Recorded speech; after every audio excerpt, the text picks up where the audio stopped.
Salut à tous les amis. Petit live pour bien commencer l'année de 2020 les amis.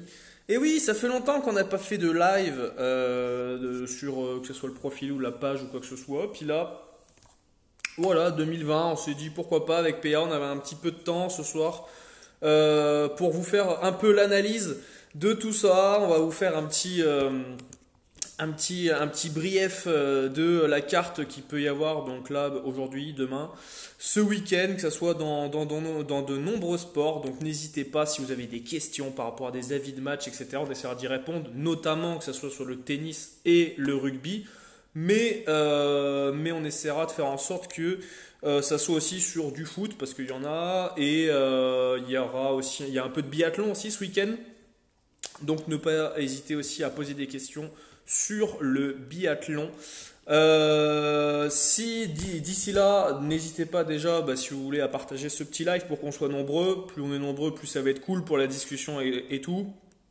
Moi, pendant ce temps-là, je vais essayer de le partager un peu sur nos réseaux pour qu'il y ait un petit peu de monde et on verra ça. Mais avant, je vais, dans le même temps, je vais aussi vous laisser présenter Monsieur Pierre-Antoine qui est avec nous, Tipster Rugby de la team de Money Times. Comment ça va, PA? Bah écoute, ça va tranquillement. Le week-end rugby m'emballe pas trop, Ouais. mais c'est pas grave parce que il y a quand même le championnat d'Europe de hand qui commence, donc ça a de quoi me réjouir. Ben écoute, t'as envie d'en parler maintenant là ou pas? Si tu veux, on peut commencer Ouais, direct dedans. De toute façon, on va faire donc on va parler un peu de tennis. On va parler du tournoi de Doha, du tournoi de la ATP Cup. Je parlerai pas des tournois de Challenger, sauf si vous avez des questions sur des matchs en Challenger. Dans ce cas-là, je vous répondrai, mais je vais pas les entamer là maintenant. On va parler un peu du championnat d'Europe de handball. Un peu de foot en fonction de ce qu'il y a, mais pareil, j'ai pas vu une grosse carte foot pour moi perso de mon côté ce week-end. Comme tu as dit, PA, il y a une carte rugby qui est un peu faible.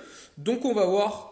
Hop, on va voir tout de suite directement avec le championnat de hand. Je vais partager un petit peu partout en même temps que tu fais l'analyse et puis let's go.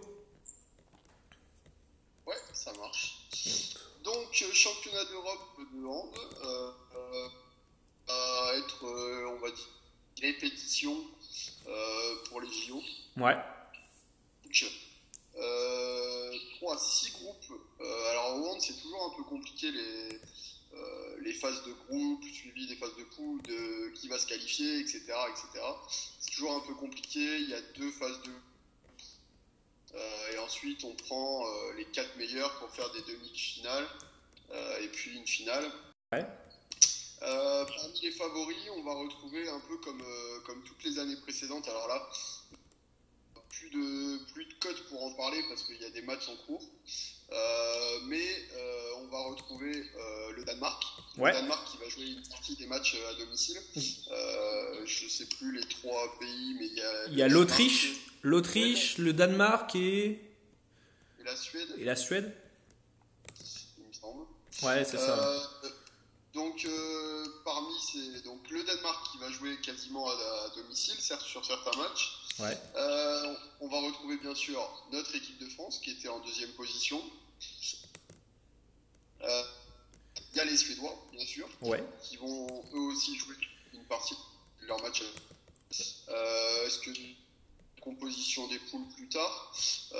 Donc voilà, c'est les 3 favoris pour moi. Arrive en quatrième position la Norvège, mais la Norvège qui va dépendre beaucoup d'un de leur cador, d'un de leurs joueurs, Sander Sagosen, le joueur du PSG handball. Donc voilà pour les favoris de cette compétition. On va retrouver dans le premier groupe, donc c'est des groupes de 4 ou de 5, il me semble que j'ai vu des groupes de 5. Non, ça doit être que des groupes de 4. Donc on retrouve un premier groupe avec la Biélorussie, la Serbie, la Croatie et le Monténégro. Donc là, les Croates font toujours. La Croatie a toujours été une nation assez forte dans le handball. Donc, les Croates devraient sortir sans trop de soucis. Ouais. Les Biélorusses derrière. Et ensuite, il y aura peut-être une petite bagarre entre le Monténégro et la Serbie, mais seulement pour la 3e et 4e place. Les Serbes J'ai vu les Serbes jouer là contre la Norvège dimanche. Là. Ouais. C'était pas trop mal. Alors, derrière, c'est un peu open bar. Ça prend beaucoup de buts. C'est quoi, c'est le gardien qui va pas? Non. Alors, le deuxième gardien est assez faible. Mais en tout cas, le titulaire est plutôt bon. Mais non, après, c'est le système défensif qui va pas fort. Leur joueur principal, là, c'est Ilić. C'est un ailier, donc voilà, c'est la star de l'équipe. Malheureusement, c'est pas un grand défenseur. Donc voilà, petite faiblesse pour les Serbes derrière quand même. Mais attention à cette équipe serbe parce qu'ils peuvent inquiéter quelques nations. Donc là, il y a les Croates qui jouent ce soir face au Monténégro. Je vais regarder attentivement les Croates qui sont les favoris de ce groupe. C'est le premier match, c'est quand là? C'est passé déjà ou pas? Je sais Ouais, même. en ce moment-là. C'est en ce moment? Ok, d'accord. C'est quoi le match du coup? Donc il y a 2 matchs en fait. Ok. Il y a Biélorussie-Serbie. Ouais. Là, après un quart d'heure, il y a 17 pour la Biélorussie. Et dans l'autre match, il y a pas un des favoris, mais il y a l'Allemagne. D'accord. Qui gros outsider, qui mène 10-4 contre. Donc on rappelle les Pays-Bas championnes du monde chez les femmes. Ouais. Récemment là. Donc, ouais. Donc là, rien à voir. Hein. Les Pays-Bas sont beaucoup plus faibles chez les hommes. Donc logiquement, l'Allemagne va s'imposer contre les Pays-Bas. Mais la cote était très faible. Très logique. C'est ça. Je fais juste une petite parenthèse. Il y a actuellement le match en volleyball. Alors, parce qu'on suit en même temps. Parce que c'est important, c'est le tournoi qualificatif olympique, donc c'est pour se qualifier pour les JO au volleyball. Et la France perdait 2-7-0, est revenue donc là à 2-7-1 après un gros troisième set. Et actuellement domine le quatrième set de 2 marges. On va espérer que l'équipe de France puisse recoller et puisse faire la remontada parce qu'apparemment on n'a pas vu le jour sur les 2 premiers sets. Donc voilà, on va espérer parce que je crois que si on perd, c'est plié. Hein, c'est ça, enfin on sera pas au JO. Ouais, c'est ça. Il n'y a que le vainqueur de ce tournoi qui sera au JO. Voilà. Et c'est vrai que sur le premier set, on a eu très très peur parce qu'ils nous ont vraiment marché dessus. Sur le deuxième, ils ont continué, mais ça a été un peu moins flagrant. Et ils menaient 18 dans le troisième set avant de prendre une remontada, littéralement. Ouais. Et de s'incliner 25-14. Là, les Slovènes viennent de revenir à égalité, là, donc pendant que tu parlais. Donc ça a été assez vite, ça peut aller assez vite, hein, le volleyball, d'un côté comme de l'autre. Et donc c'est. Voilà, même si tout le monde n'apprécie pas forcément le sport en lui-même, mais moi, par exemple, je suis pas un grand fan, mais malgré tout, voilà. On vous tiendra un petit peu informé de ce match-là en même temps que tu fais l'analyse. Handball donc avec ces premiers matchs du championnat d'Europe de handball. N'hésitez pas si vous avez des questions par rapport à ça, si vous voulez des avis par rapport à des matchs. Moi je traite pas du tout le handball dans le groupe privé, c'est PA qui s'en occupe. Donc si vous avez des questions, n'hésitez pas à les mettre en commentaire. Si vous avez des questions aussi, quoi que ce soit sur le fonctionnement interne de Money Times, le groupe privé, etc. N'hésitez pas, de toute façon, on est là pour vous répondre. Et puis voilà, posez vos questions, on y répondra au fil du temps. Toi, donc, ouais, tu disais l'Allemagne grand outsider, on va dire, pas petite favorite, comme tu le sens? Non, petit outsider. D'accord. Petit outsider pour moi. Ils sont dans un groupe en plus avec l'Espagne. Ouais. Autre Cador. Donc la première place va se jouer entre les deux. Ok. Donc j'en parlerai un peu plus tard. C'est dans le groupe C. Dans le groupe B, là pas de réel favori. On retrouve l'Autriche, la Macédoine du Nord, la République tchèque et l'Ukraine. Pas grand chose à dire sur ce groupe-là. L'Autriche est favori à 30 avec la Macédoine du Nord. Ouais. Je vais pas m'éterniser sur ce groupe-là. C'est pas des nations qu'on connaît trop, qu'on a l'habitude de voir. Donc, en tout cas, il n'y a aucune équipe de ce groupe-là qui devrait être inquiétante pour la suite de la compétition. Ok, ça marche. On a un petit commentaire de Aurélien Monod, alias Dorado. Je vais me refaire, t'as un combo safe cote à 100, s'il te plaît, c'est urgent. Évidemment, c'est une petite vanne entre nous, envers envers certaines personnes qui nous envoient des messages de ce style-là. Salut Dorado, déjà, j'espère que tu vas bien. Bonne année à toi, on se l'est fêté, mais j'espère que tu vas bien et que le Mexique il fait bon. Il fait meilleur au Mexique qu'en Australie parce qu'il se passe des trucs un peu pas ouf en Australie. On espère que d'ailleurs les Australiens ça ira mieux avec le temps. C'est pas terrible ce qui se passe là-bas. Mais voilà, c'est truqué le volley, le hand, trop de douilles. Ouais, alors au Mexique, oui, certainement. Voilà, Écoutez-le, le rageux de la NBA. Le tipster NBA en herbe là, qui veut défendre son sport. ouais, au Mexique, c'est possible. C'est possible. En France, bon, c'est pas dit. Petit point, la France mène 10-7, a repris un petit peu le dessus là. Et on a la balle et on a le service. Donc bon, on a de l'espoir. Je vous ferai pas ça tous les 2-3 buts, mais là c'était un peu il y avait temps mort, donc j'en ai profité pour vous annoncer ça. Bonne année à vous, ça va, ouais, il fait beau, 20-25 degrés, mais vent frais. Écoute, si tu commences à plaindre du vent alors qu'il fait 20-25 degrés, mon petit, tu peux quitter ce live. Non, nous aussi, franchement, en France, on va pas se plaindre, il fait quand même chaud pour la saison où on est, donc voilà. Tu faisais le groupe B, C, pardon, excuse-moi. Avec l'Allemagne et l'Espagne. Yes. Salut Arthur. J'espère que tu vas bien, un membre du groupe privé. Ça fait plaisir, les amis. Donc les Espagnols étaient très légèrement favoris avant le début de ce match-là, avant le début de la compétition pour la gagne du groupe. Ouais. Mais clairement, voilà, tout va jouer sur le match entre l'Allemagne et l'Espagne. Perso, je m'y risquerai pas sur ce match-là. Ouais. Il y a d'autres matchs sur lesquels je me pencherai, mais je vais les garder pour nos amis du groupe privé. Yes. En tout cas, l'Espagne qui fait partie des outsiders de cette compétition. Un petit peu derrière les 4 que j'ai donnés tout à l'heure. Mais on sait que c'est une équipe qui est très expérimentée. Et ils peuvent taper à peu près tout le monde, Okay. excepté peut-être le Danemark, D'accord. que je vois vraiment au-dessus sur cette compétition. Donc, C'est le Danemark que tu mets en favori? ouais, pour moi, je mets les Danois. Ils ont vraiment des joueurs de grosse qualité, de grande qualité. D'ailleurs, il y avait alors là maintenant il est plus disponible, mais il y avait un petit bet sur le meilleur marqueur de la compétition. Michael Hansen, le Parisien, le Parisien danois ou danois parisien. Ouais. Donc, Il est d'abord danois que parisien, je pense.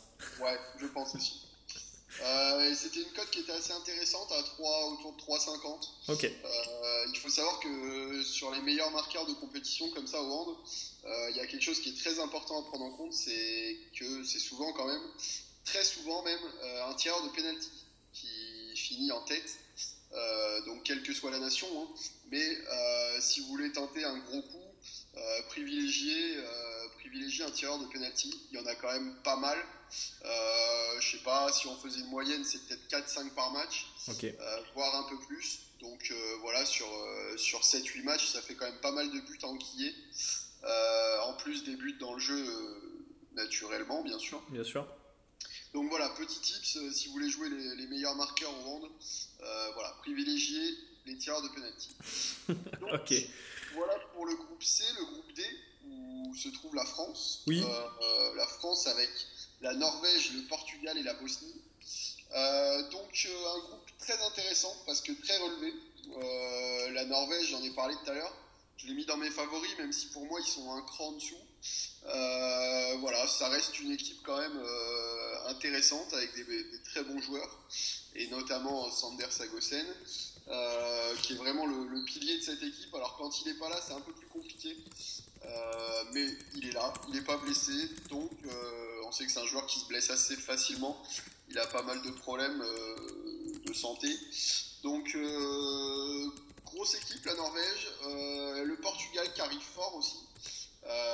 Alors, sur cet Euro, ça sera un peu court. Mais d'ici 3-4 ans, attention aux Portugais. Peut-être pour les prochains JO. Nouvelle génération, c'est ça? Ouais, nouvelle génération, jeune génération, qui va vraiment donner un vent de fraîcheur là au Portugal. Ok. Une nation un peu méconnue dans le hand, hein, comme dans beaucoup d'autres sports d'ailleurs, y compris le football. Ça peut leur faire du bien. La Bosnie, je vais pas en parler. Ils sont derniers favoris de ce groupe, et c'est tout à fait normal. Et enfin la France. On va s'attarder un petit peu plus sur les Français. Les Français qui ont battu en match de préparation les Serbes, plus 12 ou plus 14, il me semble. Ah, t'es... Donc la France qui a un petit problème au poste de gardien quand même, Ok. il faut le dire. C'est important quand même au handball, hein, le gardien. Ouais. C'est très très important, et j'ai peur que c'est ce qui nous fasse pas gagner la compétition en fait. Ok. Sur le match contre le Danemark le dimanche, Vincent Gérard a pas fait un arrêt, ou allez, un ou deux peut-être, mais c'est vraiment trop peu comparé aux gardiens danois par exemple. On a Landin ou Yannick Green par exemple, qui sont deux gardiens exceptionnels. Nous, il nous en faudrait juste un au moins, un sur les deux, ça serait pas mal. S'ils veulent nous en prêter un, clairement on prend. Ouais, je pense pas que ça se fasse ça, mais on peut toujours tenter, hein. On est bon, on négocie, mais quand même. Un petit joueur de prêt comme sur FIFA, ça peut être intéressant. C'est un poste où vraiment on va galérer. Ok. Sinon, on a quand même une belle génération, hein, avec beaucoup de jeunes joueurs. Ça va être intéressant de regarder où ils en sont. Sur les matchs de préparation, bon, la Serbie était vraiment en dessous, donc il n'y a pas vraiment d'enseignement à tirer. Mais contre le Danemark, ce qu'on peut voir, c'est que c'est encore un peu juste. Karabatic est en train, alors pas de lutter, mais il commence à vieillir lui aussi, pour vieux, donc voilà, ça commence à être un petit peu plus compliqué pour lui. Il pèse beaucoup moins qu'avant. Ouais. Donc voilà. Défensivement, c'est plutôt correct. C'est plutôt offensivement que ça pêche, même si on a mis, je répète, 42 buts ou 45 buts. 42, il me semble, contre les Serbes. Encore une fois, il n'y avait pas de défense, donc voilà, c'est plus facile. Mais à voir quand même. Ça reste des matchs amicaux, on va dire, même si c'est des matchs de préparation. Donc, on va rester modéré sur les propos. Ok. Je t'interromps juste un tout petit peu. Un petit point volé, la France mène 16-12. On a toujours cette petite écart, cette petit matelas de confort là, de 2-3 points à chaque fois. Donc on va essayer d'en profiter et de le garder jusqu'au prochain, jusqu'à gagner le 7 et aller donc sur une 5e manche décisive. Je vous fais un petit aussi, parce qu'en fait je voulais vous proposer un pari les amis ce soir. Un pari en NBA que j'ai envoyé dans le groupe privé. Sauf qu'en fait le pari a complètement chuté. Donc en fait je vais vous expliquer. Donc j'ai proposé le fait que Russell Westbrook fasse un double-double ce soir. Donc pour ceux qui ne savent pas du tout ce que c'est un double-double et qui connaissent rien du tout au basket, donc Russell Westbrook joue maintenant à Houston et Houston rencontre OKC ce soir. Ils vont à OKC. Westbrook a été reposé hier lors de la victoire de Houston contre Atlanta. Et il se peut très fortement que Russell Westbrook vienne à OKC pour, on va dire, montrer que le trade a été validé, hein, d'accord, et qu'avec Houston, ils sont capables de gagner. Contre lui, il joue contre un petit meneur qui est Chris Paul, qui lui aussi, du coup, va jouer contre son ancienne franchise. Donc on peut s'attendre à un gros duel ce soir de meneurs. Et en fait, je me suis dit que tout simplement Russell Westbrook a la capacité et la densité physique pour prendre plus de rebonds notamment que Chris Paul, et aussi même globalement va avoir une grosse densité physique pour prendre les rebonds et pour faire des passes aussi parce que le rythme devrait être assez rapide. Et en fait, donc j'ai proposé dans le groupe privé, c'était à 2, donc l'over de 0,5 double-double, donc c'était à 2,05.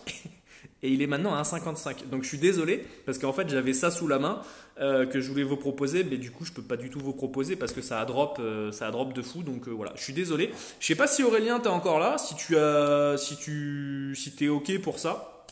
Le petit Russell Westbrook double-double, je sais pas si tu es encore là Aurélien, si tu peux nous dire si toi, si ça te paraît ok ou pas, ou si tu as proposé, peut-être ça se trouve. Mais il y a eu un drop de fou, donc voilà, pour moi à 2,05 ça me paraissait beaucoup trop haut. Et du coup, je pense que le book s'est trompé les amis, donc voilà. Foot ce soir, Torino gagne ou pas? Alors là, j'avoue que moi, je ne suis pas du tout spécialiste de football italien. Je regarde que les équipes qui m'intéressent, c'est-à-dire la Juventus, l'Inter de Milan et parfois l'Atalanta. Et donc, ça m'est arrivé de voir le Torino jouer. Mais tu vois, je savais même pas que ce soir il y avait et ils jouent contre le Genoa, il me semble, ce soir. Donc le Genoa qui va mal, hein, ils ont changé de coach. Il me semble, ça fait déjà, ouais, c'est ça, ils jouent le Genoa. Le Genoa qui, je sais pas s'ils ont un nouveau coach ou pas là actuellement, mais ils ont viré Thiago Motta. Donc on peut imaginer que c'est un peu la crise, que ce soit dans le jeu au Genoa. Après c'est de la Coupe d'Italie. Je sais pas trop quelles sont les ambitions du Torino en coupe, donc je pourrais pas trop te dire Stéphane Guilvert. Mais bon, a priori, ouais, Torino, ça devrait gagner. Maintenant, je sais pas du tout les cotations. De ce que j'ai vu, ça me paraissait un peu bas. Ça devait être autour de 1,65 en sec, ce qui m'intéresse pas forcément, pas trop. À voir si tu peux prendre un petit HNB. Donc, HNB, c'est un home no bet. Tu paries sur le nul et tu es remboursé en cas de victoire du Torino. Ça te permet de grimper ta cote et de te couvrir en même temps. Donc voilà, peut-être que c'est un petit tips pour toi ce soir. J'ai pas analysé en fond, en long et en large ce match parce que je connais pas tous les éléments et je connais pas tous les joueurs et comment joue Torino cette année. Donc j'irai pas plus loin dans l'analyse. Stéphane, si vous voulez qu'on parle d'ailleurs il y a le match de Supercoupe d'Espagne qui sera dans un peu plus d'une heure, qui est donc Barcelone-Atlético de Madrid. Si vous voulez qu'on en parle, on peut en parler les amis. Nous actuellement on ne prendra rien sur ce match, mais si certains ont pris quelque chose ou qui veulent un avis et tout, je suis libre à vous présenter mon avis sur ce match-là. Il y a 4 matchs en NBA ce soir, ça m'emballe pas trop, la carte n'est pas folle. J'ai rien vu de très flamboyant qui pourrait m'intéresser ce soir en NBA. Donc voilà. Par contre, j'ai quelque chose à vous dire, enfin j'ai quelques trucs déjà que j'ai pu voir en tennis, et ça reste mon sport de prédilection. D'ailleurs, on fait un bon début de saison, donc on va essayer de continuer ainsi cette nuit. À Doha, les matchs sont actuellement reportés pour cause de pluie. Alors oui, il pleut à Doha, il pleut au Qatar, c'est assez, c'est assez fou de dire ça, mais il pleut au Qatar. Et donc il y a un petit dérèglement des matchs. A priori, je pense que les matchs ne devraient pas reprendre avant un bon bout de temps. S'ils devaient reprendre, ça serait cette nuit. Et encore, c'est pas sûr du tout. Donc voilà, c'est tout ce que je peux vous dire. Aux dernières nouvelles, ça reprendrait pas d'ici là les matchs à Doha. Voilà les amis. Stéphane m'a dit en victoire sèche qui gagne ce soir en NBA. Bah justement, je peux pas te dire forcément qui gagne. En tout cas, moi, j'ai pas vu grand chose d'intéressant. Je te l'ai fait brièvement. Il y a du Détroit Cleveland. Détroit, vu comment joue Détroit en ce moment, il y a rien de. C'est pas du tout l'assurance tout risque. Ça fait plaisir par contre le petit Sekou Doumbouya. En plus, bah, c'est un peu le reveal de ce qui s'est passé il y a quelques jours, parce qu'il y a déjà eu Cavs Détroit. Donc là, on va à Détroit, mais les Cavs reviennent. Donc c'est toujours compliqué les matchs comme ça où tu te joues deux fois de rang. C'est jamais simple. Le piège serait de se dire vas-y Détroit c'est sûr que ça va gagner vu qu'ils ont déjà gagné le dernier match, ça serait le piège justement, mais non sincèrement j'ai pas trop d'avis sur ce match là, j'ai pas une grande confiance sur les deux équipes. Philadelphie donc sans Joel Embiid ce soir, Boston est en back-to-back, donc voilà.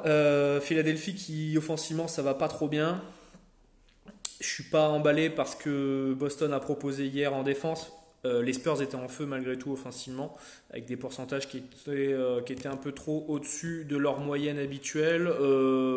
Mais voilà, donc sur ce match-là, c'est logique que les cotes soient équilibrées, avec un léger avantage pour Philadelphie vu qu'ils sont à domicile.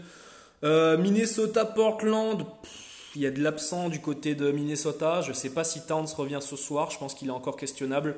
Donc le fait que Towns soit là ou pas là, ben déjà ça change pas mal de choses. Portland ne me régale pas défensivement. Par contre, ça peut être un match où ça peut scorer pas mal. Donc voilà, peut-être que de l'over de points peut se prendre. Je suis pas adepte de ce genre de pari là, mais vu les attaques et vu les défenses des deux franchises, ça peut peut-être être intéressant un over. À combien il est, etc. Mais voilà. Et OKC Houston, je suis pas du tout emballé par ce match-là. Houston est en back-to-back, donc le fait qu'il soit favori déjà, ça me plaît pas du tout. En plus, ils sont à l'extérieur. Voilà, mais Russell Westbrook a été reposé, donc on peut imaginer que Russell fasse un gros match ce soir, d'où le fait que j'ai proposé le double-double, mais qui a bien chuté, donc voilà. Ton prono, Fabio. Barça, Atlético en foot, Real Madrid, Zalgiris en basketball. Merci pour le boulot fourni, me dit Fabio. Alors, Real Madrid, Zalgiris. Alors, Zalgiris, je connais un peu, mais je connais pas assez pour pouvoir me prononcer. Donc, en basket, en Euroleague, je pourrais pas te dire ce qu'il en est. Le Real, je les regarde de temps en temps, mais j'avoue, je les regarde pas assez je les regarde assez, mais pas tout le temps, et je sais pas trop les infos. Je me suis pas du tout renseigné sur ce match-là avant de lancer le live, donc j'avoue que je pourrais pas te donner mon avis là-dessus. Je suis beaucoup plus NBA que l'Euroleague. Voilà, pour une question de spectacle, etc. Je connais beaucoup mieux la ligue américaine que l'Euroleague. Et pour Barça Atlético Madrid, il y a quelques blessés du côté du Barça, notamment Ter Stegen, Arthur, qui le premier est ultra important. On ne se rend pas compte de l'importance de Ter Stegen, mais il est très très très important dans le dispositif du Barça. Il les a sauvés à de nombreuses reprises cette saison. Il joue l'Atlético qui a beaucoup et toujours du mal contre le Barça. D'ailleurs, Atlético, je sais que Joao Félix voudrait potentiellement revenir à Benfica. Il a le mal du pays et il souhaiterait devenir une sorte de légende à Benfica. Donc voilà, quelques mois après son arrivée à l'Atlético, c'est pas ouf ce qui se passe pour l'Atlético, vu qu'il devait être le successeur, on va dire, d'Antoine Griezmann. À voir la suite ce que ça va nous dire. En tout cas, pour le moment, il fait un début de saison qui est plutôt timoré par rapport aux attentes du garçon. Ça se passe en Arabie Saoudite, c'est de la Super Coupe d'Espagne. Ça a beaucoup été décrié par les supporters. Voilà, c'est quelque chose qui, bon, c'est pas très réglo, on va dire, entre ce qui s'est passé entre la Fédé espagnole, les clubs et l'Arabie Saoudite. Donc voilà, c'est une question de business, hein, clairement, d'aller en Arabie Saoudite. C'est limite géopolitique, j'ai envie de dire.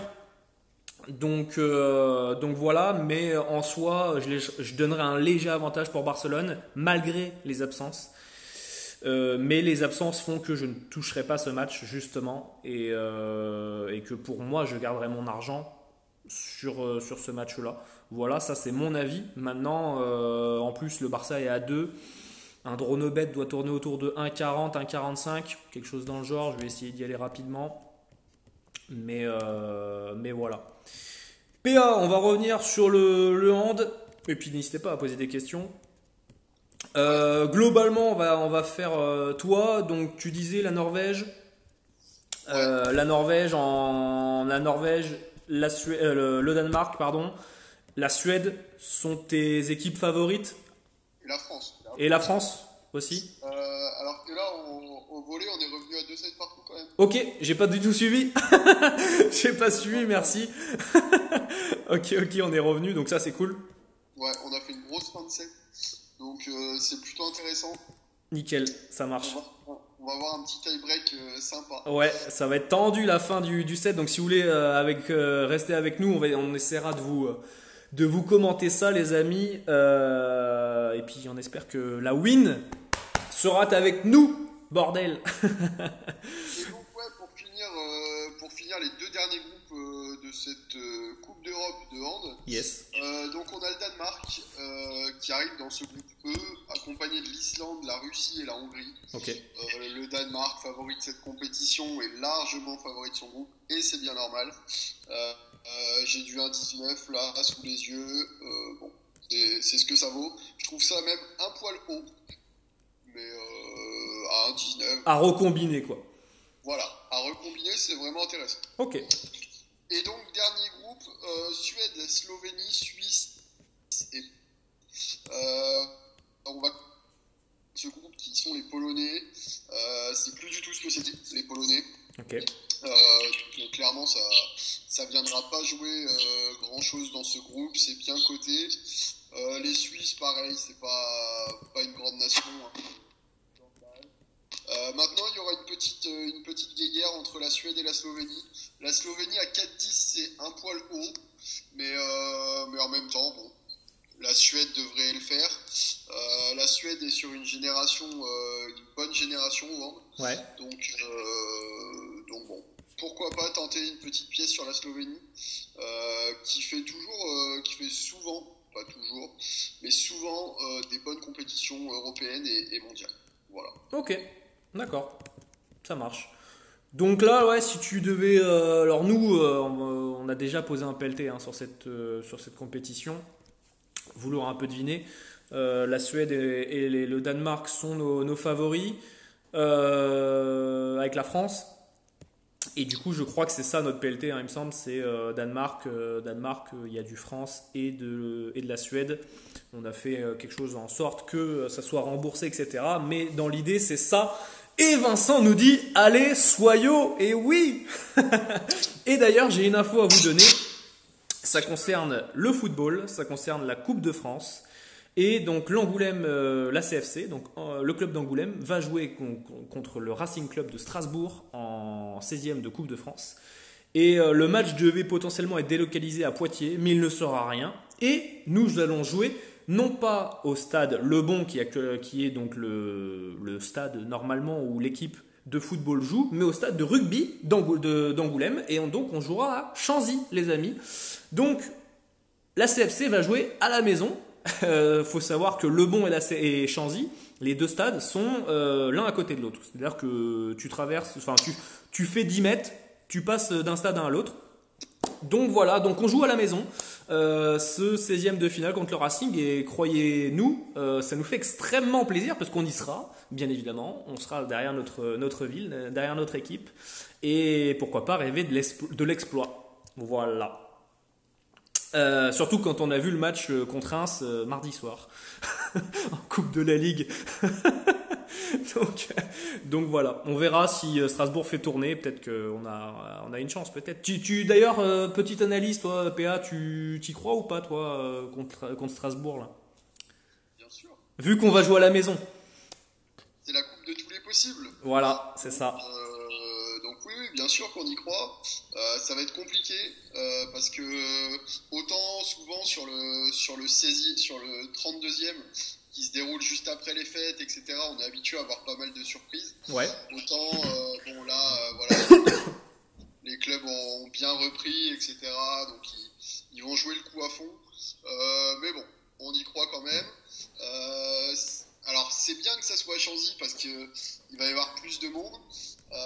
Mais ça va nous enlever allez, peut-être 10% de chance de se qualifier. Le coach avait dit 20% de chance de se qualifier. Bon, ça sera plus que 10 à mon avis. Voilà, c'est ça.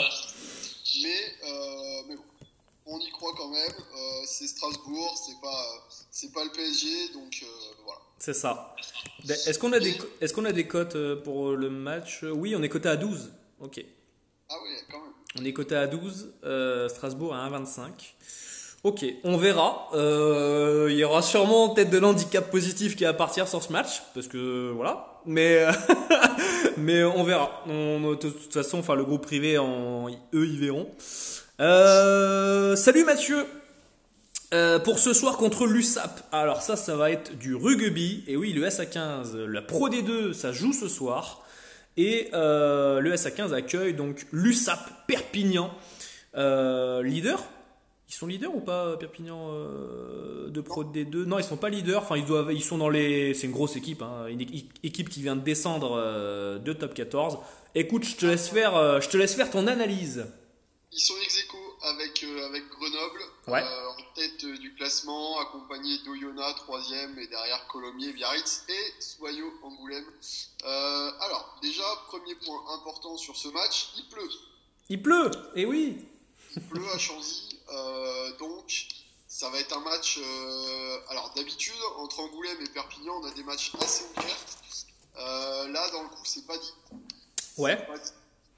Ça va se jouer avec les gros devant et bon, c'est pas que. Alors, c'est pas notre point faible, mais c'est pas notre point fort non plus. Ok. On va avoir en face du lourd. Hein. Perpignan, ils viennent avec une très grosse équipe. Ce match va surtout se jouer pour Perpignan en fait. Voilà, c'est eux qui vont décider s'ils veulent le gagner ou pas. D'accord. Perpignan a largement la possibilité de venir gagner. Alors les cotes ont bien évolué depuis la sortie. Je vais retourner les prendre si je les trouve tout de suite. Voilà, donc on est 1,85 pour Angoulême, 1,95 pour Perpignan. Malgré tout, ça fait un petit moment là que voilà, on n'arrive plus à battre les gros. On a perdu contre Grenoble en première partie de saison. On a perdu contre Oyonnax à la maison 2 fois de suite. Ouais. Une fois cette saison, une fois fin de saison dernière.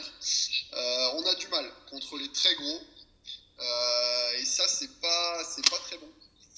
On avait fait nul contre Perpignan il y a 2 ans. 30 partout. Est-ce qu'un petit over de pénalité vu les conditions serait pas mal là ce soir?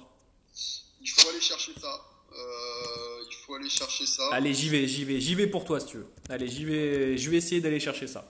Parce que vu les conditions, et on a du bon buteur ce soir. Hein. Donc côté SA15, on a Hugald et Dorian Jones. Donc ça va, ça s'est tapé des pénalités quand même. Et du côté de Perpignan, j'ai pas la compo, mais je pense que ça tape aussi, ça botte bien aussi. Ouais, bah je sais pas trop, ça va être Jonathan Bousquet qui va taper, quasiment sûr. Hein. Mais un petit over de pénalité, ça doit valoir peut-être son petit pesant d'argent. Donc on va aller chercher ça. Je vais chercher la cote et voir les cuts si possible. Ouais. Alors après il pleut, donc bon c'est un peu embêtant quand même. Mais franchement, alors bon, bien sûr on n'est pas très objectif, mais comme je te disais si, on est toujours dans l'objectivité nous. Ouais, ou pas. Comme je te disais en off, franchement une petite pièce sur le SA15 m'intéresse quand même. D'accord. On est à domicile et puis à un moment donné les séries sont faites pour être rompues. Et donc ça doit commencer ce soir. Bon, on a un cut. Ok. On a un cut de 6 pénalités et demie. Ça fait beaucoup. Ouais. Ça fait beaucoup parce qu'on a un cut à 5,5 pénalités, mais c'est un peu bas, c'est à 1,35 l'over. Et en plus, il faut en passer 6. Donc non, ça me paraît pas très très intéressant parce que pourtant, tu vois, j'aurais bien vu un match en mode 9-9, 12-12, tu vois, un truc assez riche en pénalités avec peu d'actions d'essai, une purge quoi, voilà, une purge. Ouais, c'est possible, mais c'est un match qui est assez difficile à déchiffrer. Hein. Et d'ailleurs, les bookmakers ont eu du mal aussi puisqu'ils ont équilibré les deux cotes. Donc ça va être un match très compliqué. Avantage Angoulême parce que avantage du terrain. Ouais. Maintenant, voilà, avantage Perpignan quand même sur la feuille. Il y a un critère intéressant aussi, c'est le banc. Du côté du banc, les deux bancs qui sont alignés sont énormes. Voilà, on peut difficilement faire mieux du côté d'Angoulême. Ouais. C'est quasiment pareil du côté de Perpignan quand on prend tous les absents, etc. Ce soir sur les deux bancs, c'est quasiment ce qui se fait de mieux. Donc voilà, ça va être un très gros match. Qui dit très gros match, dit pas forcément 80 points, hein. Mais je pense que dans l'intensité, dans les contacts, etc., ça va être un gros match. Mais allez, petit avantage à Angoulême parce qu'on est un peu chaud. Voilà. D'accord. Alors on a Romain qui nous dit Pierre-Antoine je t'aime, Rémi aussi. Bah écoute, merci de nous délivrer ta flamme. C'est important de dire Qui sait que vous aimez les amis en 2020. C'était bien de le faire aussi en 2019, hein, mais en 2020 faut le faire parce qu'on sait jamais avec tout ce qui se passe en ce moment entre l'Australie, les États-Unis, l'Iran et tout. Enfin bref, il se passe des trucs un peu fous. Donc voilà, donc n'hésitez pas à vous dire que vous vous aimez, hein, c'est important. Voilà, on fait pas de géopolitique ici, mais quand même. Je dois préciser quand même que donc moi aussi j'aime Romain, même si ce soir il me lâche. On devait regarder le match ensemble, mais il a préféré divaguer vers d'autres occupations. Bravo, Donc voilà. bravo. Du coup, ça va devoir payer l'apéro, quoi. Voilà. Voilà. Ah, exactement. Challenge qui a été fait par l'équipe de France, il me semble, avec un service qui est sorti. Mais l'équipe de France, et j'ai une excellente nouvelle, mène au score. Et je crois qu'on est à plus 4 ou 5, plus 4. Service Slovénie, il y a 9-5. Rien n'est fait encore, mais c'est de bon augure. Alors que là, on est à joli contre des Slovènes. Joli contre des Slovènes. Point pour la Slovénie, les amis. Je vous fais, c'est un peu notre fil rouge, un peu ce soir. Écoute, t'étais sur la Pro D2. Est-ce qu'on va pas continuer là-dessus tant qu'on y est, j'ai envie de dire. Hein, maintenant qu'on est sur la Pro D2, allons-y. Faire une petite analyse de la Pro D2. Allons-y gaiement. Allez, sachant qu'il y a aussi la Champions Cup, du Challenge. Est-ce que les codes sont sortis d'ailleurs pour le Challenge? Peut-être, non? Je sais pas. Peut-être que c'est sorti tout ça. Parce que oui, le Challenge ça sort un peu plus tard. Moi j'ai rien de mon côté. Eh ben écoute, si c'est pas sorti, juste comme ça, la cote d'Hansen meilleur buteur est pas mal. Merci Romain, on vient d'en parler il y a quelques minutes. Si t'étais arrivé à l'heure, t'aurais entendu. Voilà, alors. Bon, demain, on a 6 matchs en Pro D2. Et on se l'est dit en off un peu plus tôt dans l'après-midi. C'est pas terrible. C'est la merde. Ouais, c'est pas terrible. C'est pas ouf ce qu'on a ce week-end en rugby. Globalement, c'est pas dingue.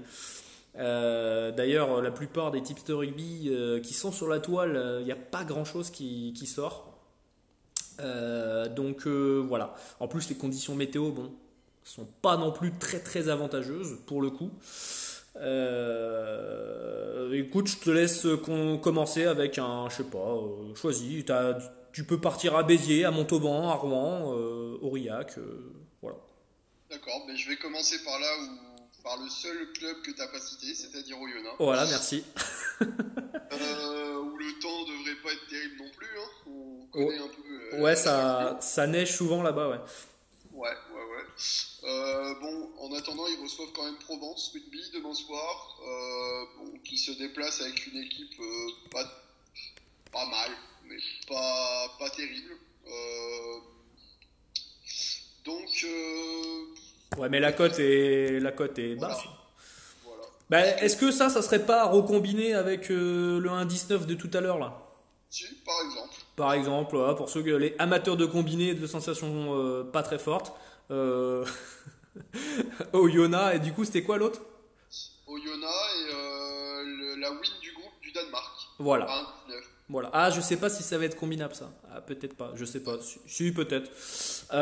Mais voilà. Donc il y a peut-être, de la matière avec ça. Mais comme on dit, hein, ça reste pas ouf, hein, d'accord. C'est pas dingue. Hein. Niveau cotation, on n'est pas sur quelque chose d'incroyable. Mais globalement, va pas falloir s'attendre à quelque chose de fou. Je vois la cote de Rouen à baisser un peu contre. Alors c'est combinable puisque je viens de prendre le combiné. Voilà. D'accord. Eh ben, c'est très bien. Voilà, c'est Je top. donne comme ça. Donc Oyonnax qui est largement favori. J'avais parlé début de semaine, on avait parlé éventuellement d'un bet mi-temps. Ouais. Le problème c'est qu'Oyonnax contre les petits comme ça, ils font souvent, alors pas qu'ils font l'impasse parce que l'équipe qui a aligné demain c'est du très lourd, mais voilà, je sais pas, les joueurs veulent pas jouer contre les petits alors là, Manque de motivation. Après 1,24 c'est quand même pas mal. 1,24 franchement, moi ça me plaît plutôt bien. Ok. Bah écoute, let's go, hein. Pourquoi pas. Après, faut aller chercher un peu à droite à gauche s'il y a mieux. Mais ouais, pour toi, un 24, un 25, ça peut peut-être poser, quoi. Ouais. Ok. Parce que là, j'ai les compos devant les yeux. Bon, c'est dommage parce que on a toujours Johan Le Bourris en 10. Bon, ça reste quand même pas mal, surtout pour jouer contre Provence Rugby. Mais Provence Rugby, alors je vous fais l'analyse vite fait, hein, mais Provence Rugby à l'extérieur, c'est pas terrible. Ils ont battu Mont-de-Marsan en début de saison. Ils ont été chercher une autre victoire, il me semble, mais c'est tout. Ouais. Du côté de Oyonnax, bon, c'est l'équipe qui a aligné demain, c'est quand même très solide, notamment sur la ligne d'arrière. On a Tony Ensor, l'ancien joueur du Stade Français, qui va jouer à l'arrière. Alors la charnière, la colonne vertébrale, pardon. Oui. Au rugby, 2, 8, 10, 15, on s'attarde souvent sur ces postes-là pour analyser un peu. Quand je regarde le 2, le 8, le 10 et le 15, c'est solide. C'est très solide. Alors, ceux qui prennent juste en route, il n'a pas annoncé les numéros pour le prochain tirage du loto. D'accord? C'est juste. C'est 2, 8, 10, 15. Voilà, tout simplement. Voilà. Donc, et l'étoile, vous pouvez mettre le 12. Voilà. Très bien. Ah non, ça va jusqu'à 10, je crois. Ça va jusqu'à 10, ouais. Donc le 9. D'accord. Donc voilà, grosse équipe du côté d'Oyonnax, équipe moyenne du côté de Provence. Le Oyonnax mi-temps 1,25, allez-y. Bon, mettez pas votre PEL dessus, mais une petite misette peut se prendre. Voilà. Et d'ailleurs, je vais le faire tout de suite. Non, je ne vais pas le faire, je vais attendre de voir s'il y a mieux ailleurs. Et la victoire de l'équipe de France contre la Slovénie, on a fait la remontada. Je savais pas que le set se terminait à 15 points, donc je viens de l'apprendre. En tant que petit amateur de volleyball, voilà. Et du coup, quand on était à 14-9, j'ai vu match point. J'ai un peu bugué sur le match point, j'avoue. Mais voilà. Et du coup, on a gagné. Donc ça fait très très très plaisir. Ça veut dire qu'on va aller en finale qu'on jouera contre eux. Soit du coup, c'est soit les Bulgares, soit les Bulgares qui nous ont battus il y a 2 jours, 3 jours. Soit. Alors attendez, parce que j'ai pas du tout ça en tête. L'Allemagne, voilà.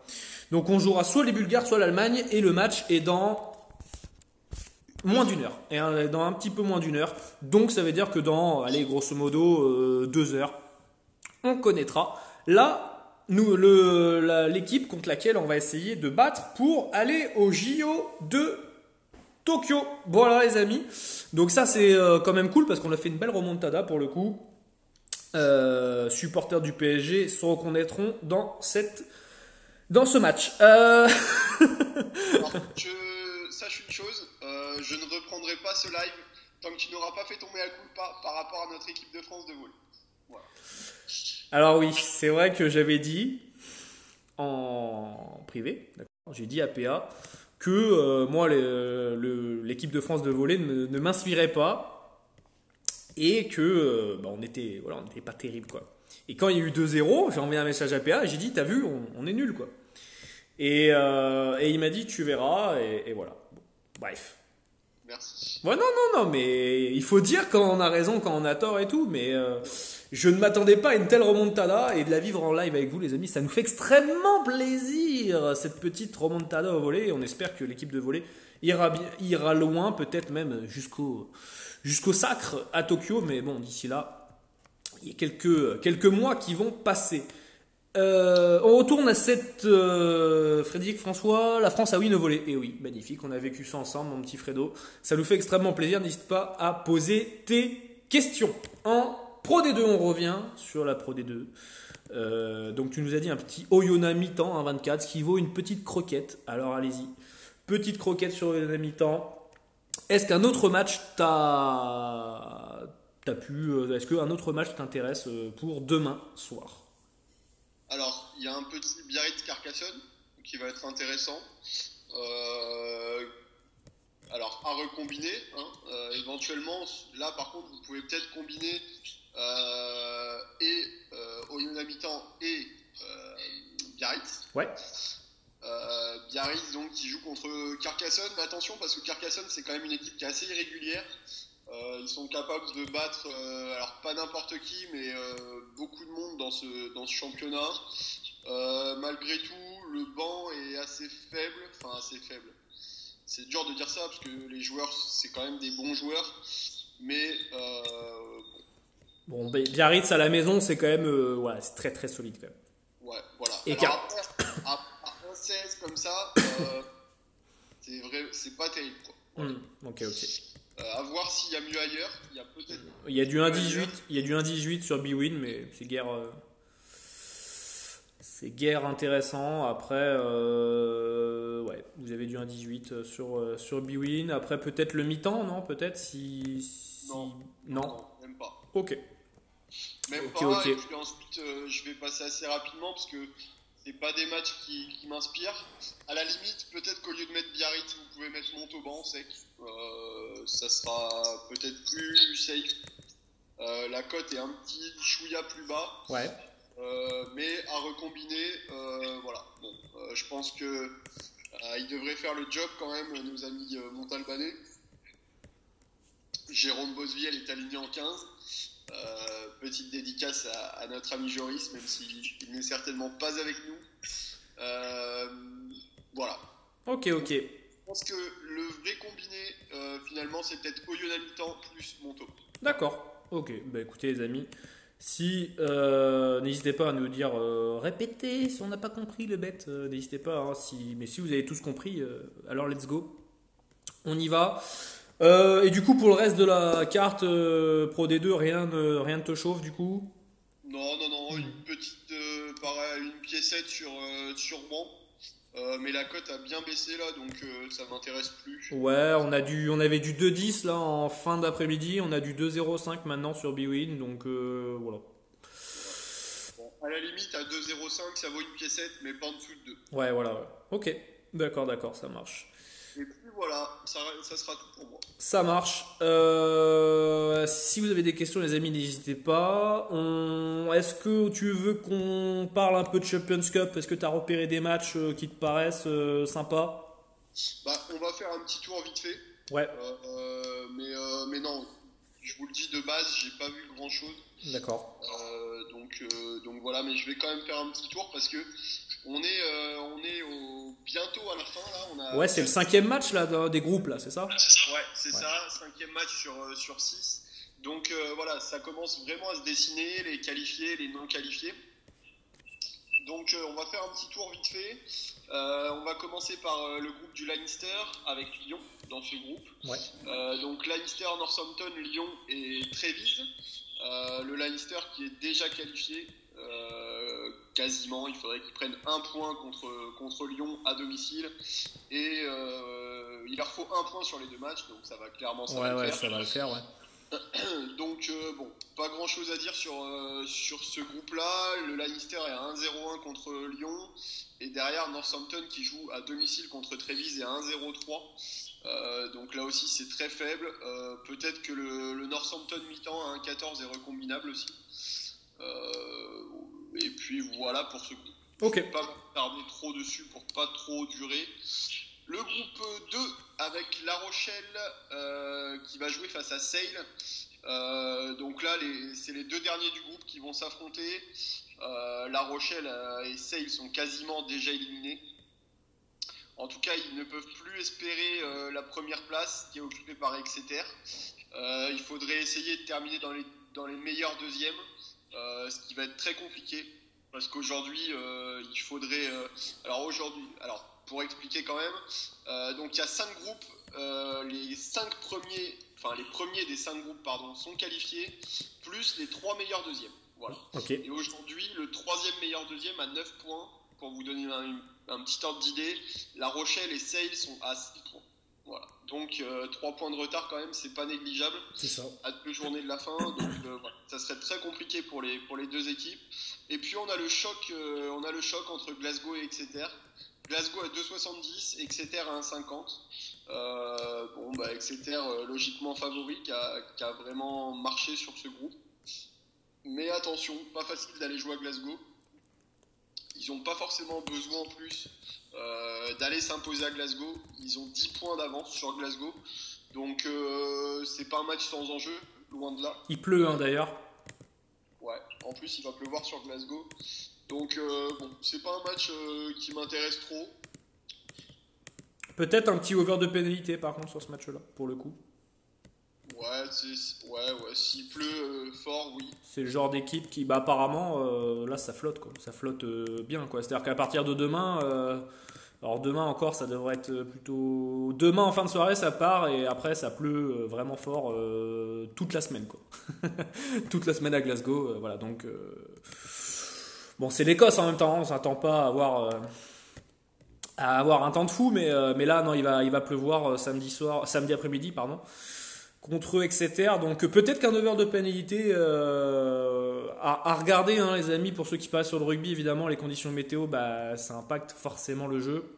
Les équipes joueuses bah, vont faire un petit peu moins de jeu, ou en tout cas quand elles vont essayer d'en faire, elles vont sûrement causer des fautes en face, des fautes de plaquage, des fautes de main, etc. Donc voilà. Mais les books ont bien, je pense, aussi mesuré leur coût et voilà, ne prenez pas de l'over de pénalité à tout bout de champ et à n'importe quel prix, les amis. Yes. Donc, bon, rien de tentant sur ce groupe-là. Ouais. Le groupe 3 avec Clermont, où là aussi, on va avoir des matchs intéressants, puisqu'on a la finale du groupe. Clermont-Ulster, ouais. Clermont-Ulster, donc ça sera demain, samedi, pardon, dès 14h. Clermont fait 1,27. Bon, à la limite. Ouais, il y a du 1,30. Ouais. Les compos, elles sont pas sorties, je pense pas. Il y a du 1,30 sur Bwin. 1,30, ça vaut le coup. Ça a chuté un peu partout, ouais. Ouais, mais ça vaut quand même le coup. Je mettrais bien quelque chose. Il fait beau à Clermont. Hein. Ouais, donc on verra mais Clermont fait pas une grosse saison quand même. C'est à noter, hein. Les finalistes du top 14 de la saison passée. Donc attention quand même à Clermont, l'Ulster qui est une grosse équipe. Hein. Ouais. L'Ulster qui est invaincu dans cette compétition. Ouais, attention, on peut avoir une surprise sur ce match. Ouais. Clermont est juste derrière à un petit point avec le jeu des bonus. Mais Clermont a 3 victoires, 1 défaite, alors que l'Ulster a 4 victoires. Donc voilà. Ok. Mais comme je vous ai dit au début de la vidéo, rien de folichon sur cette journée de Coupe d'Europe. Voilà. Yes. Pour continuer, donc le groupe 4 avec le Racing, le Munster, les Saris et les Ospreys. Donc là, on a une équipe qui est déjà éliminée, c'est les Ospreys, assez largement. Ils ont qu'un seul petit front. Logiquement d'ailleurs. Voilà. On va avoir un Racing Munster qui va être important. Parce que attention aux Saris, on a cru au début qu'ils n'allaient pas la jouer, et puis finalement ils sont qu'à un point derrière le Munster. C'est ça. Donc attention. Le Munster peut pas se louper en fait, limite contre le Racing, donc. C'est ça. Il va pas falloir qu'il se rate. Ouais. Parce que c'est un peu la carte pas de la dernière chance, mais derrière. Donc là, les Saris vont au Ospreys, donc ils vont gagner. Et ensuite, les Saris reçoivent le Racing. Voilà. Donc si le Racing gagne dimanche, alors je regarde. On a un Munster Ospreys du coup et un Saris Racing. Ouais. Alors il y a de grandes chances que si le Racing gagne dimanche, ils seront qualifiés. Voilà. Ça, il y aura pas de débat possible. Ils seront qualifiés. En revanche, les Saris vont gagner contre les Ospreys, donc ils vont être deuxième après cette journée. Et ensuite, les Saris reçoivent le Racing, qui sera certain, qui s'il gagne sera déjà qualifié. Et donc voilà, les Saris se positionnent pour être le meilleur deuxième. Il faut savoir que, comme je vous ai dit tout à l'heure, donc dans le classement des meilleurs deuxièmes, le dernier qualifié pour l'instant serait Gloucester avec 9 points. Il faut savoir que les Saris ont 10 points. Voilà. Mais ils sont 3e, donc on ne les compte pas dans ce classement. C'est le Munster qui est compté dans ce classement avec 11 points, un petit point de plus. Mais ouais, attention. attention aux services quand même. Attention. Il y a ballottage, on va dire, pour le moment, ballottage favorable Munster, parce que le Munster va accueillir l'Ospreys au dernier match, et donc forcément, ils seront clairement favoris de ce match. Mais attention, parce que ça peut jouer à du point de bonus, ça peut jouer, enfin ça, voilà, ça va être très très très important ce Racing Munster, parce que si Munster repart 0, bredouille, attention. Non, pour moi, ballottage clairement très défavorable pour le Munster parce que ça fait quasiment aucun doute que les Sarries vont battre les Ospreys. Ouais, ça, ouais. Et certainement avec un point de bonus, on retrouverait donc les Sarries avec 15 points. Après, il y a un Sarries Racing, quoi. Est-ce que le Racing va jouer à fond le dernier match en sachant qu'ils sont qualifiés? Je sais pas. Même en jouant à fond, il faut aller jouer aux Saracens. On parle quand même là d'une des meilleures équipes d'Europe. Ouais, si ce n'est la meilleure, ouais. Donc, même en jouant le coup à fond, le Racing aurait peu de chances de s'imposer, on va dire, si ce n'est aucune. Mais ça reste du sport, donc il y a toujours de l'espoir. Mais pour moi, ballottage défavorable pour le Munster. Les Sarries sont bien placés pour se qualifier. Voilà. Clairement, là, si j'avais un petit over de points sur ce groupe, je vois clairement les Sarries prendre 10 points sur les 2 derniers matchs, ce qui les mettrait à 20 points et ce qui les mettrait très bien. Très, très bien. Ok. Bon, écoute, on a peut-être quelque chose là. Il y a peut-être quelque chose qui se trame. C'est le groupe, on va dire, le plus acharné Ouais. par rapport aux autres. Parce qu'après, dans le dernier groupe, on a le Stade Toulousain qui est quasiment qualifié aussi, avec 18 points. Derrière, on a Gloucester, le Connacht et Montpellier. Ouais, c'est Gloucester et le Connacht qui vont se battre pour la deuxième place, du coup. Parce que Montpellier, je pense, ça va être un peu. Enfin, ils sont combien là? Ouais, ils sont à 4 points de Gloucester. Ah, Montpellier peut, hein. Ouais, Montpellier peut, mais faut gagner à Gloucester. Ça va pas être simple. Ouais, et puis après, ça va jouer au meilleur deuxième et pas dit qu'ils finissent dans les meilleurs deuxièmes. Ouais, donc, non, ça sera compliqué. ouais. Ça sera compliqué pour Montpellier. Par contre, le Stade Toulousain est quand même en bonne position. Ils vont au Connacht. C'est à 1,35. Bon, c'est pas mal. Mais les conditions, il me semble, sont pas terribles. Ça a bien baissé par contre. Ouais. Ça a bien baissé. En plus, les conditions sont pas terribles. À voir la composition, hein, c'est toujours pareil, on parle sans feuille de match. Peut-être qu'avec les feuilles de match, on va se jeter sur un bet ou sur un autre. Ouais. La tendance en ce moment en championnat, c'est plus trop de faire tourner à l'extérieur, etc. C'est vrai qu'avant, on avait beaucoup plus cet impact à l'extérieur où les clubs faisaient tourner. Aujourd'hui, c'est de moins en moins fréquent. Par contre, ça veut donc dire qu'il faut faire tourner à un moment donné. Et donc, on fait tourner en Coupe d'Europe. Ok. Donc attention. D'accord. Voilà. Ça marche. Le challenge, tu veux laisser un petit mot pour le challenge ou pas? On peut y passer très vite fait, mais on a toujours pas les cotes, donc ça sera. Et après, on parlera du 6 Nations après, parce qu'il y a le groupe de l'équipe de France qui est tombé, donc on en parlera. Donc le challenge, je prends les matchs tout de suite. C'est bon, on va commencer avec une finale de groupe. Le premier match, ça sera Bordeaux-Édimbourg. Ouais. Je serai à Chaban. Ah, voilà. Ça, c'est une bonne nouvelle, ça. Je serai à Chaban pour voir cette finale de groupe. Un point sépare Bordeaux et Édimbourg. Celui qui va gagner sera qualifié. Tout reste à faire. Petit avantage à Bordeaux quand même, qui devra aligner une grosse équipe. Pour la réception d'Édimbourg, ils ont fait tourner le week-end dernier face à Bayonne.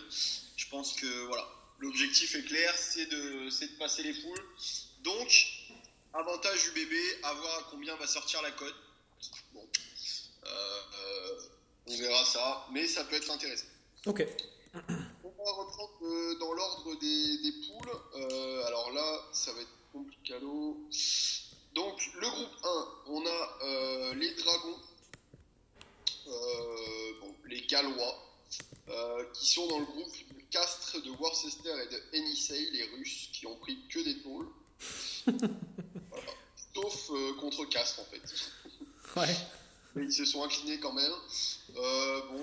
Les Dragons sont sont bien partis, on va dire, mais c'est pas folichon quand même. Pour se qualifier, j'aurais pas mis ma main à couper qu'ils allaient se qualifier. Voilà, Castres, heureusement que Castres fait une très mauvaise saison en championnat, parce que Castres avait largement les moyens de sortir de ce groupe.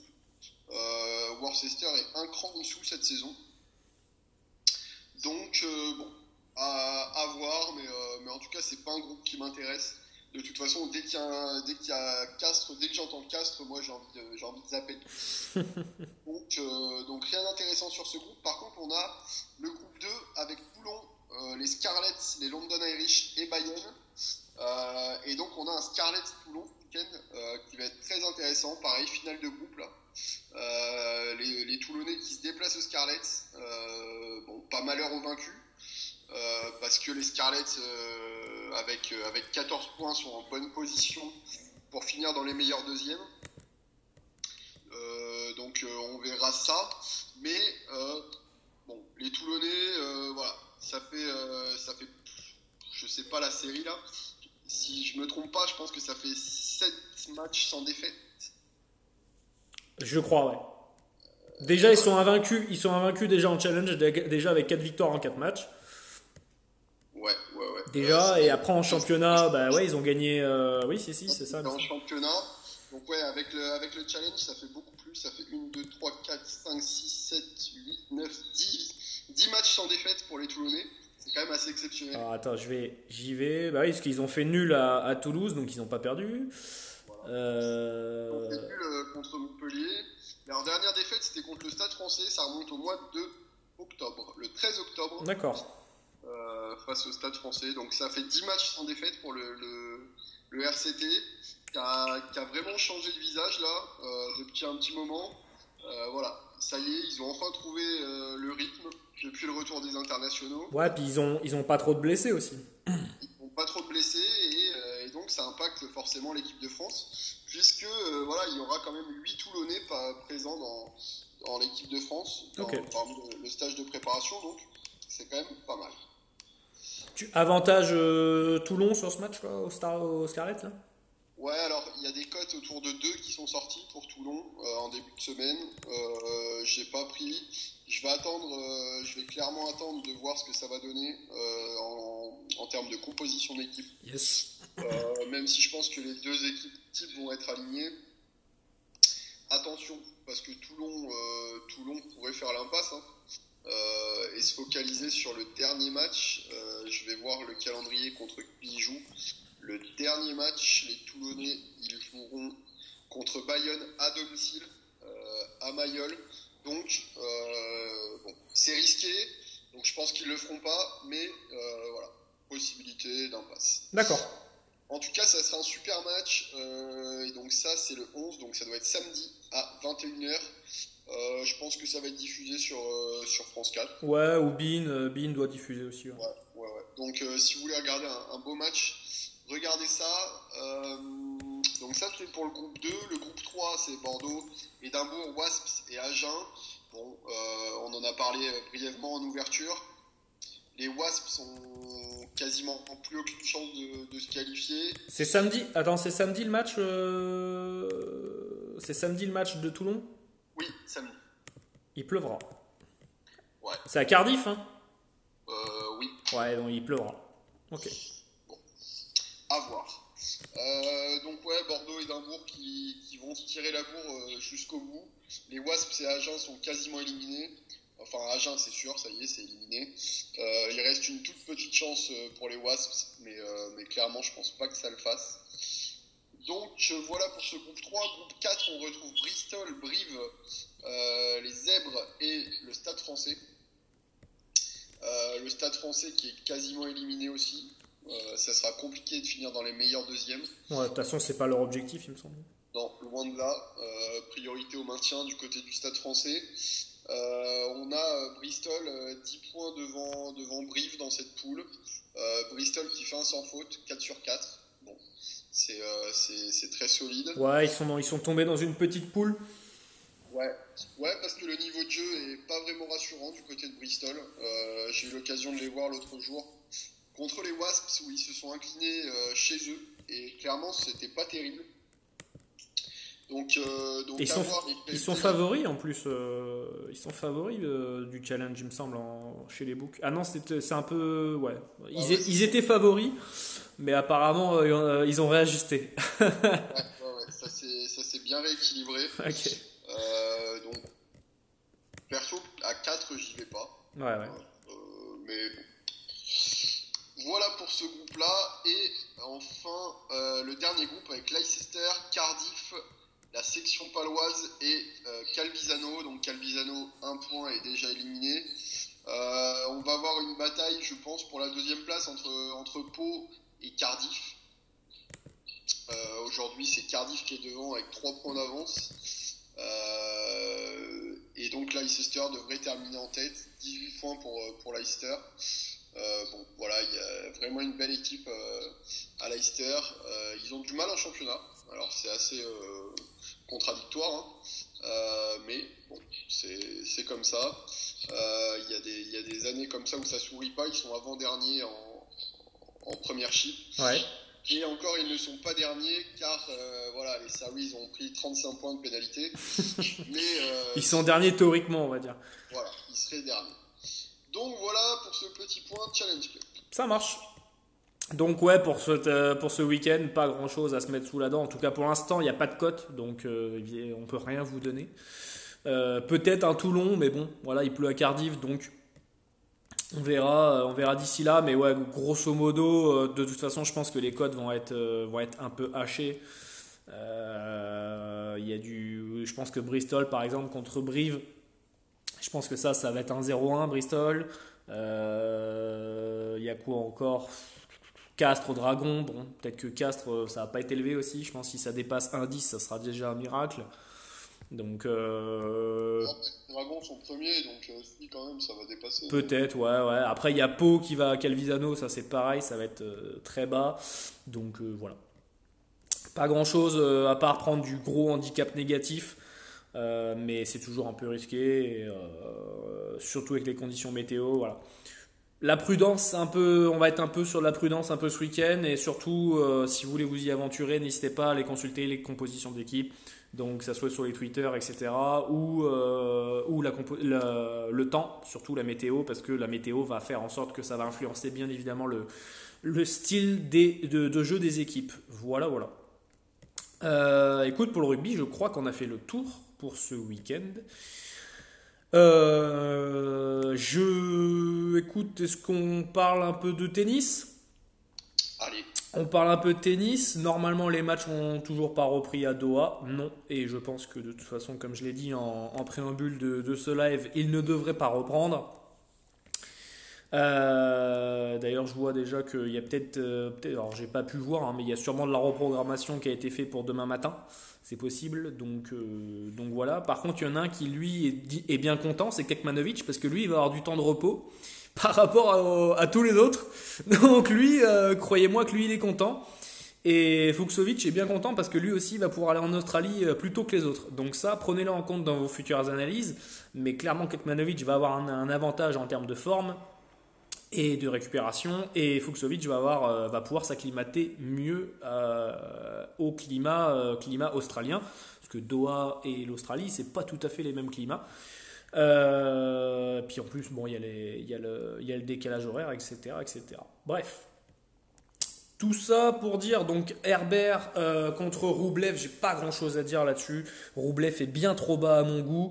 Pour le prendre, et Herbert en simple, je suis toujours un peu sceptique sur ses objectifs personnels en simple. Qu'est-ce qu'il veut vraiment faire, c'est quoi ses objectifs?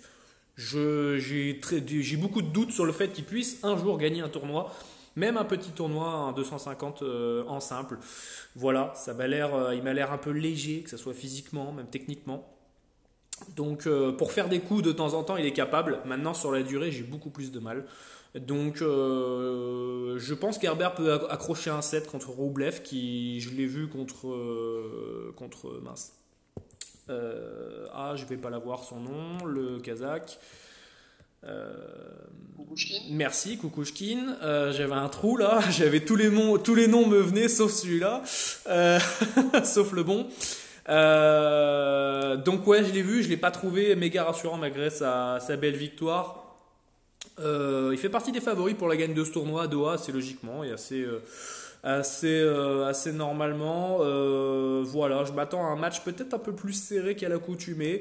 Tenter un set d'Herbert peut se tenter, mais attention parce que j'ai pas beaucoup de confiance malgré tout. Et en plus, le match a commencé. Donc je pense qu'il y aura des cotes qui vont être ajustées. Et voilà. En tout cas, le set d'Herbert en dessous de 2, je ne prendrai pas. Voilà.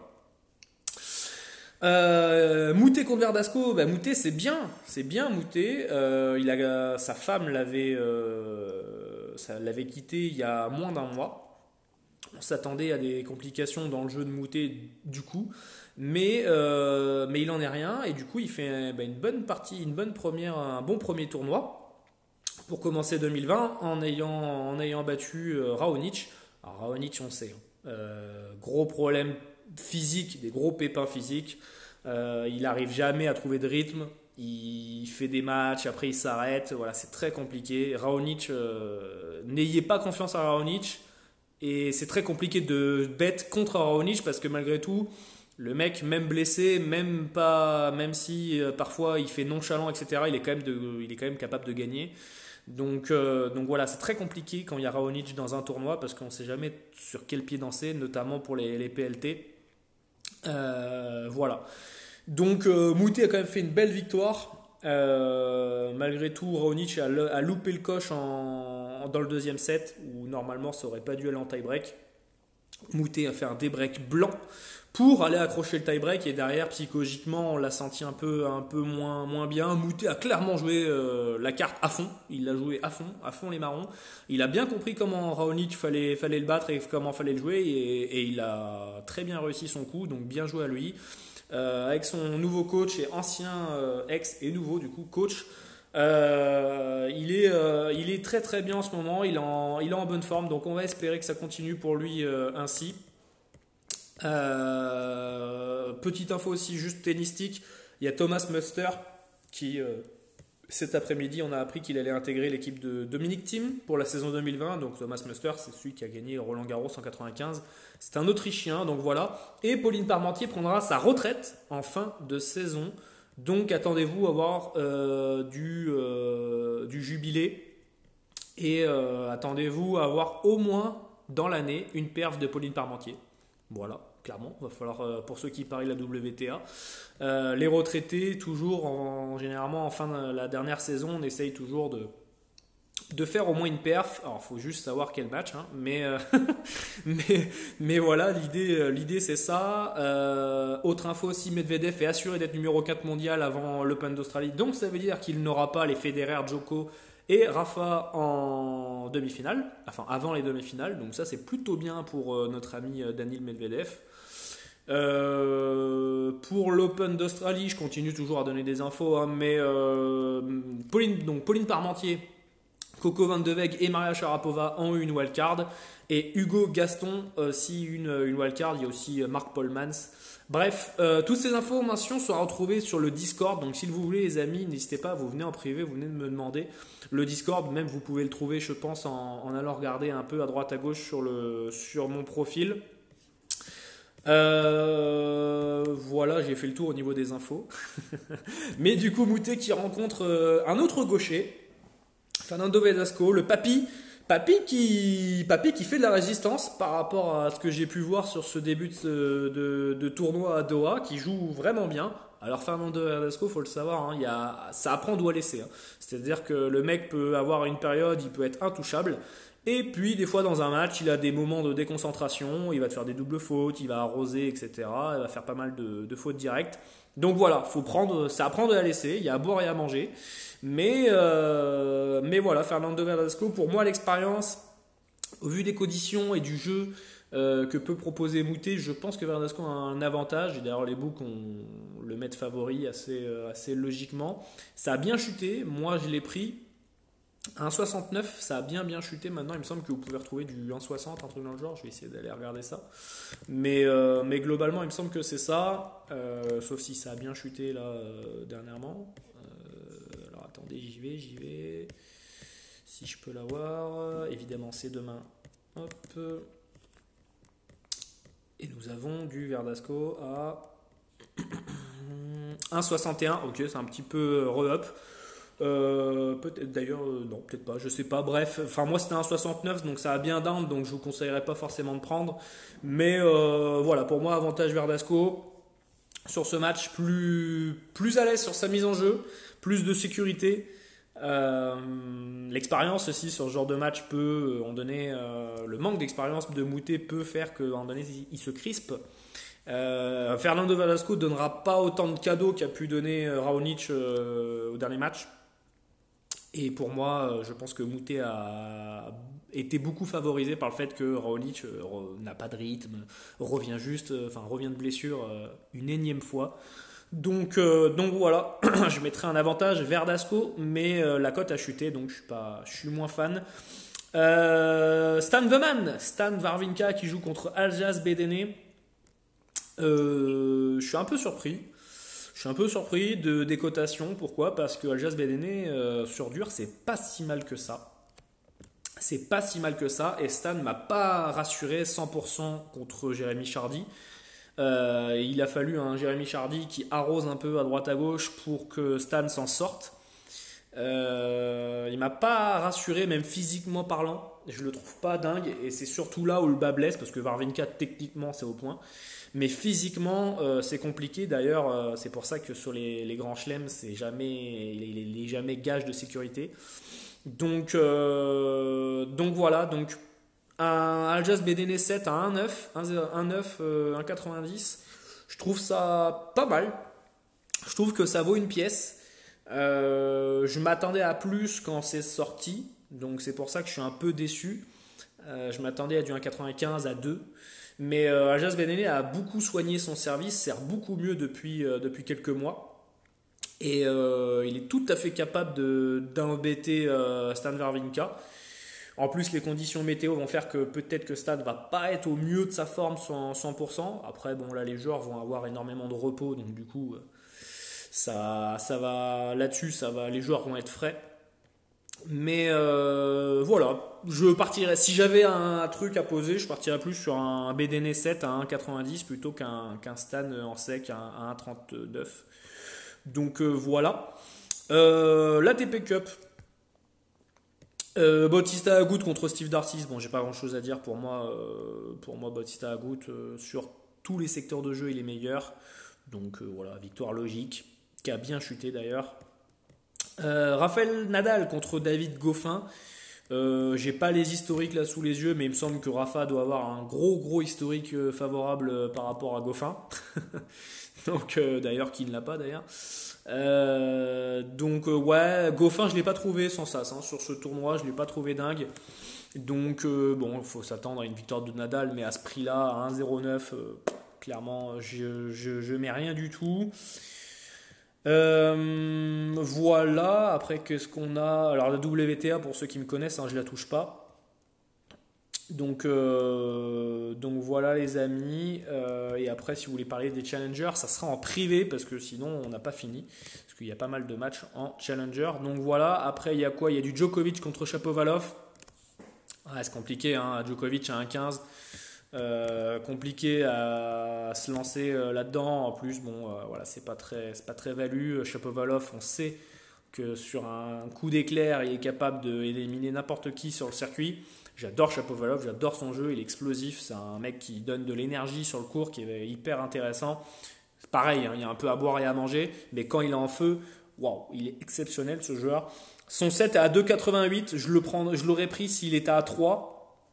Et je ne l'ai pas vu à 3. Donc voilà, donc je ne le prendrai pas. Maintenant, vous allez me dire, tu chipotes, peut-être, mais pour moi, à 3, c'est valu, à 2,88, je ne le prends pas.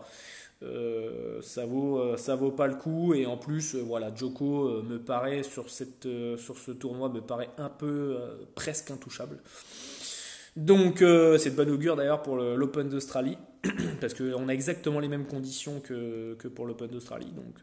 Donc voilà. Et on a dans l'autre duel serbe-canadien, on a le duel entre Dusan Lajovic et Félix Auger-Aliassime.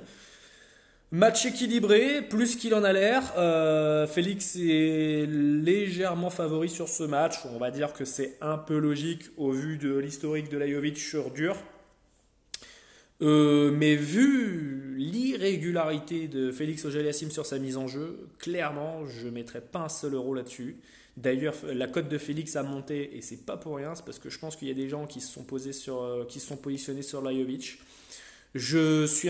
Franchement, pour moi, c'est du 50-50. Donc vous allez me dire, bah 50-50, autant aller sur Lajovic. C'est un peu l'idée. Mais je suis pas emballé non plus par du 2,23 du côté de Lajovic. Donc voilà. Donc j'y toucherai pas. J'y toucherai pas. Pour ceux qui veulent vraiment jouer, peut-être prendre un set de Lajovic à 1,50.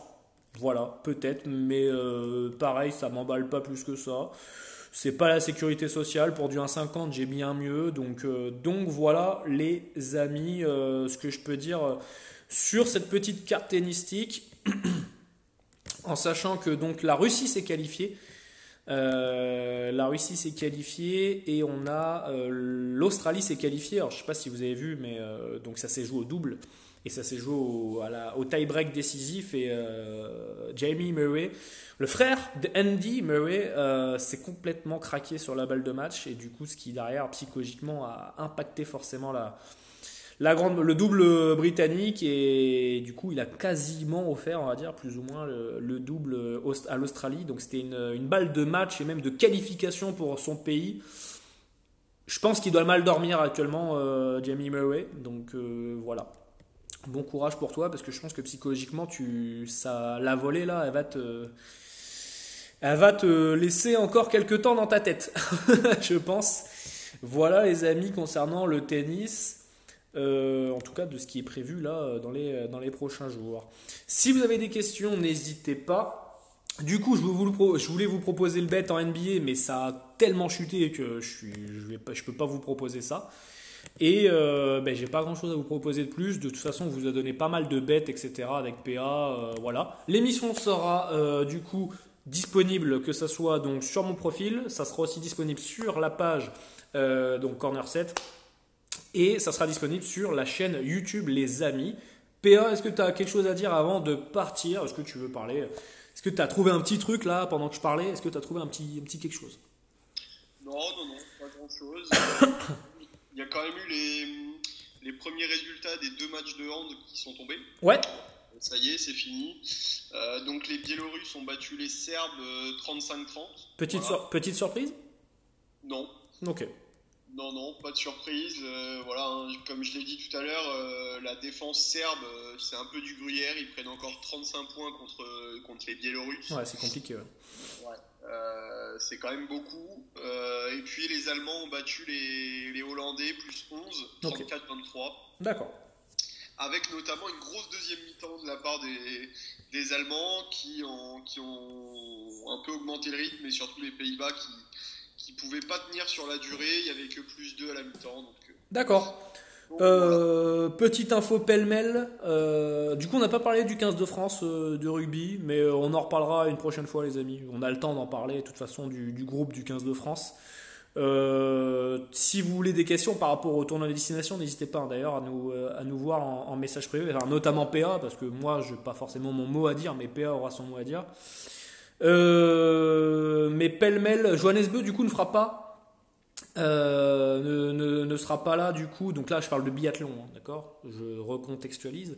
Biathlon masculin, Johannesburg ne sera pas là, au moins à peu près jusqu'à la fin janvier, et il devrait, c'est pas dit encore, mais normalement il devrait pas être là pour Pogluca. Donc voilà, pour tous ceux qui ont pris des PLT sur le biathlon, je vous tiens au courant les amis. Que ça soit positif ou négatif pour vous. Voilà. Qu'est-ce que j'ai sinon en tête? Ouais, il y a des compos qui sont sortis pour Barcelone, mais bon, il est déjà bien assez tard. Et si vous aviez quelque chose à prendre sur Barcelone, Atlético de Madrid, les amis, fallait le faire bien avant. Voilà, je vous le dis. Parce que là, maintenant, il n'y a plus du tout de value. Donc voilà. Je vais regarder un petit peu la composition d'équipe si je vois des trucs qui me choquent. Il y a les 3 machines devant. Ah, Umtiti qui joue ce soir, ok, ouais, on part sur de la compo à peu près équipe type, hein. Équipe type à peu près des deux côtés, j'ai pas grand chose à dire, ouais, non, c'est équipe type quasiment, enfin, en tout cas, avec les joueurs dispo qu'il y a, c'est équipe type des deux côtés, donc voilà, pas de value pour moi sur ce match. Les amis, merci à vous d'avoir été présents. N'hésitez pas si vous avez des questions, n'hésitez pas à aller sur le site molly-times.net. On est actuellement en maintenance, mais on ne le sera plus d'ici quelques jours, je l'espère. Mais n'hésitez pas si vous avez voilà, si vous voulez intégrer le groupe privé, si vous voulez une session de coaching privé, si vous voulez des informations sur des matchs, si vous voulez mon livre, n'hésitez pas aussi pour être formé pour gagner de l'argent avec le tennis et les paris sportifs. Les amis, on vous laisse, on vous souhaite une excellente fin de soirée. Un bon jeudi et une bonne soirée étudiante pour ceux qui sont étudiants, hein, et qui vont aller voir les infirmières ce soir dans les boîtes de nuit, tard ce soir. PA, tu peux très bien le dire que tu vas aller voir les infirmières ce soir. Je ne dirai rien de plus. Ok, très bien. Tu es sur écoute, donc c'est normal. Tu fais bien. Merci à tous les amis d'avoir suivi ce live et likez, commentez, etc. Si vous voulez d'autres lives, etc. Qu'on fasse d'autres analyses, que ce soit fin de semaine, début de semaine prochaine. Voilà, 2020, on essaye de... Voilà, on fait des lives, on vous donne, on vous file des petits cadeaux. On espère que ça vous plaira les amis. Salut à tous! Ciao, ciao!